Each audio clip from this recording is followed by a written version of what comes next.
जिस मंदिर का निर्माण ही रॉक्स को चिजल करके हुआ था, वो आज अटूट कैसे है? आज भी आर्कियोलॉजिस्ट्स को उन चिजल्ड पत्थरों का आसपास कोई क्लू नहीं मिला जो रिमूव किए गए थे। यहाँ पर 4 लाख टन ऑफ स्टोन्स की बात की जा रही है। इन रॉक्स को कहीं तो डिस्कार्ड किया होगा। आज तक भी कोई ऐसा एविडेंस हाथ नहीं लग पाया है कि वो रॉक्स आखिर गए तो गए कहाँ। मंदिर की दीवारों पर विभिन्न प्रकार के स्क्रिप्ट का उपयोग किया गया है। कोई भी उन्हें आज तक समझ नहीं पाया है। ये एक गुप्त कोड की तरह है जो क्रैक होने की प्रतीक्षा कर रहा है। घने जंगल के बीचों बीच एक एंशिएंट मंदिर है जो मिस्ट्री से घिरा हुआ है और लेजेंड से भरा हुआ है। ये मैग्निफिसेंट स्ट्रक्चर सदियों से विजिटर्स को अट्रैक्ट करती रही है और इसकी कॉम्प्लेक्स कार्विंग्स और grand architecture have sparked a question जिस पर स्कॉलर्स और एंथुसियास्ट ने समान रूप से डिबेट की है। क्या इस मंदिर को देवताओं ने खुद बनाया था? लोगों का मानना है कि मंदिर को दैवीय प्राणियों द्वारा बनाया गया था। इसका एक मुख्य कारण इसका ह्यूज साइज और कॉम्प्लेक्सिटी है। क्राफ्ट्समैनशिप ऑन डिस्प्ले का स्तर इज जस्ट ब्रेथटेकिंग, जिसमें पौराणिक कथाओं और एवरीडे लाइफ के दृश्यों को दर्शाती कॉम्प्लेक्स कार्विंग्स हैं। कई एक्सपर्ट्स ने सुझाव दिया है कि इस तरह का मास्टरपीस बनाने के लिए नेसेसरी स्किल्स और एक्यूरेसी प्राचीन मनुष्यों की क्षमताओं से परे रही होगी, जिससे वे कंक्लूजन निकालते हैं कि इस मंदिर को बनाने के लिए सुपरनैचुरल पावर्स का यूज हुआ होगा। एक और थ्योरी ये है कि कैलाश मंदिर को एडवांस टेक्नोलॉजी का उपयोग करके बनाया गया था, जो अब सदियों से खो गई है। कुछ रिसर्चर्स ने मंदिर के निर्माण और दुनिया भर की अन्य एंशिएंट स्ट्रक्चर्स के बीच समानताओं की ओर इशारा भी किया है, जिससे उन्हें ये सजेशंस देने में मदद मिलती है कि एक समय में एक global network of advanced civilization existed. अगर ऐसा है तो यह संभव है कि मंदिर को ऐसी टेक्निक्स और टूल्स का उपयोग करके बनाया गया था जिनकी हम आज कल्पना भी नहीं कर सकते। कैलाश टेम्पल 1983 से यूनेस्को द्वारा नामित वर्ल्ड हेरिटेज साइट्स में से एक है। ये मंदिर माउंट कैलाश पर भगवान शिव के एस्ट्रोनॉमिकल रेजिडेंस से मिलता जुलता है, जो 276 फीट लंबा और 154 फीट चौड़ा है। क्या आप उसके पीछे छिपे क्राफ्ट्समैनशिप को इमेजिन कर सकते हैं? एलोरा का कैलाश मंदिर वास्तव में दुनिया के सबसे नोटेबल रॉक कट टेम्पल्स में से एक है। इसका हिस्टोरिकल और आर्किटेक्चरल इंपॉर्टेंस बस अद्भुत है। एक ही चट्टान से उकेरी गई ये मैजेस्टिक स्ट्रक्चर प्राचीन भारतीय बिल्डरों के स्किल्स और क्राफ्ट्समैनशिप का प्रमाण है। 8वीं शताब्दी में एक ही चट्टान से उकारा गया ये मंदिर एक इंजीनियरिंग चमत्कार है जो समय की कसौटी पर खरा उतरा है। इसे बनाने वाले कारीगरों को excavation and carving of rock से लेकर कॉम्प्लेक्स स्कल्पचर्स और ऑर्नेट कार्विंग्स बनाने तक कई चुनौतियों का सामना करना पड़ा होगा। कला के प्रति अपने जुनून और अपनी आस्था के प्रति समर्पण से प्रेरित होकर उन्होंने वर्षों तक अथक परिश्रम किया।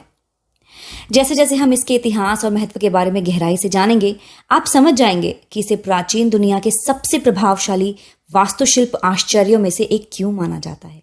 इस चमत्कार को बनाने में 18 साल लग गए, लेकिन जब हम मंदिर की दीवारों को निहारते हुए कॉम्प्लेक्स पिक्चर्स पर नजर डालते हैं तो ये एक टाइम कैप्सूल में कदम रखने जैसा लगता है।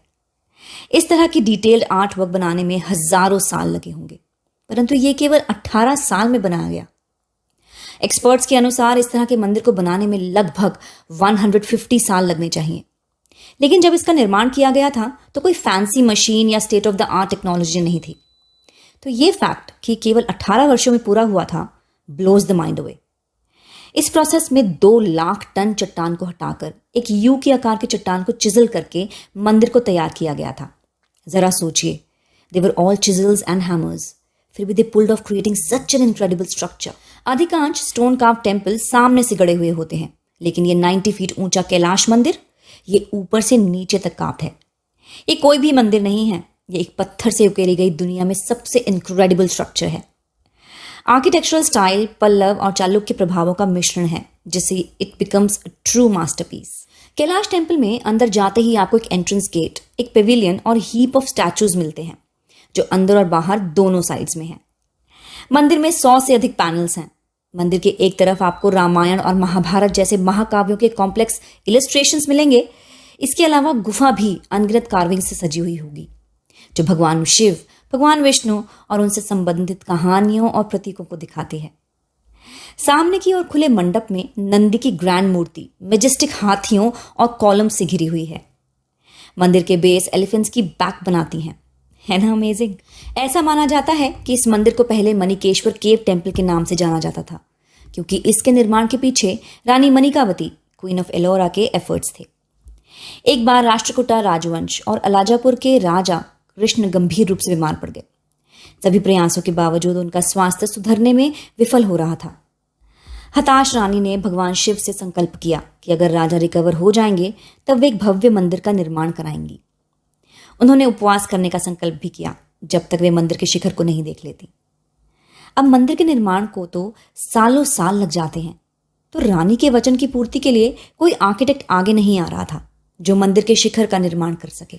तब कोकासा, एक लोकलाइट, ने यह कार्य करने का भार लिया और एक सप्ताह में शिखर के निर्माण की बात कही। कोकासा ने इस मंदिर को ऊपर से बनाना स्टार्ट किया, जिससे एक सप्ताह में ही शिखर निर्माण पूर्ण हो गया।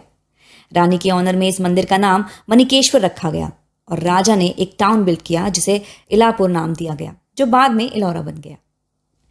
इसके पीछे एक और स्टोरी है, जिसके अनुसार ऐसा कहा जाता है कि भगवान शिव ने रानी को एक रहस्यमय हथियार प्रदान किया था जो पत्थर को वेपर में बदलने में सक्षम था। ऐसा माना जाता है कि इस मंदिर का निर्माण उसी हथियार से किया गया था और मंदिर बनने के बाद उस हथियार को मंदिर के नीचे गुफा में रख दिया गया था। कहा जाता है कि रानी की वो जल्दी पूरी करने के लिए ही इसका निर्माण ऊपर से शुरू करवाया गया था। ऐसा भी कहा जाता है कि 7,000 मजदूर 18 वर्षों में इस मंदिर का निर्माण करने के लिए एक साथ आए थे। डिस्पाइट इन्वेस्टिगेशंस, इस बारे में कोई ठोस सबूत नहीं है कि वास्तव में मंदिर का निर्माण किसने कराया था या इसका निर्माण कब पूरा हुआ था। इसके अलावा चूंकि मंदिर को एक ही चट्टान और पहाड़ से उकेरा गया था, इसलिए कार्बन डेटिंग इसकी उम्र का निर्धारण करने में बहुत मदद नहीं करता। आज भी आर्कियोलॉजिस्ट को उन चिजल्ड पत्थरों का आसपास कोई क्लू नहीं मिला जो रिमूव किए गए थे। यहाँ पर 4 लाख टन ऑफ स्टोन्स की बात की जा रही है। इन रॉक्स को कहीं तो डिस्कार्ड किया होगा। आज तक भी कोई ऐसा एविडेंस हाथ नहीं लग पाया है कि वो रॉक्स आखिर गए तो गए कहाँ। मंदिर की दीवारों पर विभिन्न प्रकार की स्क्रिप्ट का उपयोग किया गया है। कोई भी उन्हें आज तक समझ नहीं पाया है।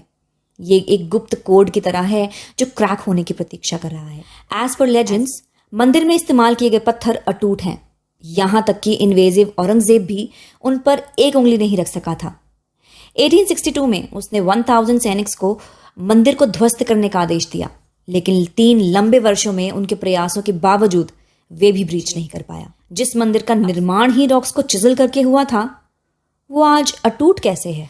एज पर सम टेक्स्ट, कैलाश टेम्पल के नीचे काउंटलेस हिडन पैसेजवेज हैं जिनमें एनर्जी मशीन्स और एंशिएंट टेक्नोलॉजी होने की बात कही गई है। ब्रिटिश शासन के दौरान मंदिर के नीचे की गुफाओं पर शोध किया गया था। रेडियो एक्टिविटी के हाई लेवल्स की वजह से इसे जारी रखना लगभग असंभव हो गया था। कुछ लोग कहते हैं कि मंदिर के निर्माण में उपयोग किए जाने वाले प्राचीन हथियार या उपकरण हो सकते हैं। इंडिपेंडेंस के बाद भी ये गुफाएं बंद ही रहती हैं। Intriguing, isn't it? अंत में ये मंदिर एक ट्रू मार्वल है। प्राचीन भारतीय कारीगरों की सरलता और क्राफ्ट्समैनशिप का प्रूफ है। ये ह्यूमन क्रिएटिविटी की शक्ति और फ्यूचर जनरेशंस के लिए हमारी कल्चरल हेरिटेज को प्रोटेक्टेड रखने के महत्व का एक छोटा सा रिमाइंडर है। तो अगली बार जब आप भारत की यात्रा पर विचार करें तो इस मंदिर को अपनी इटिनरी में ज़रूर शामिल करें। मैं आपसे वादा करती हूँ ये एक ऐसा अनुभव होगा जिसे आप कभी नहीं भूलेंगे। कैलाश मंदिर के निर्माण पर आपके क्या विचार हैं? अगर आप किसी ऐसे मंदिर में गए हैं जिसने आपको ऑस्ट्रक कर दिया हो तो मुझे नीचे कमेंट्स में इसके बारे में ज़रूर बताएं। And if you're interested in learning more about Hindu practices and traditions, be sure to check out my other videos. Don't forget to subscribe and like. See you in my next video. Toodles.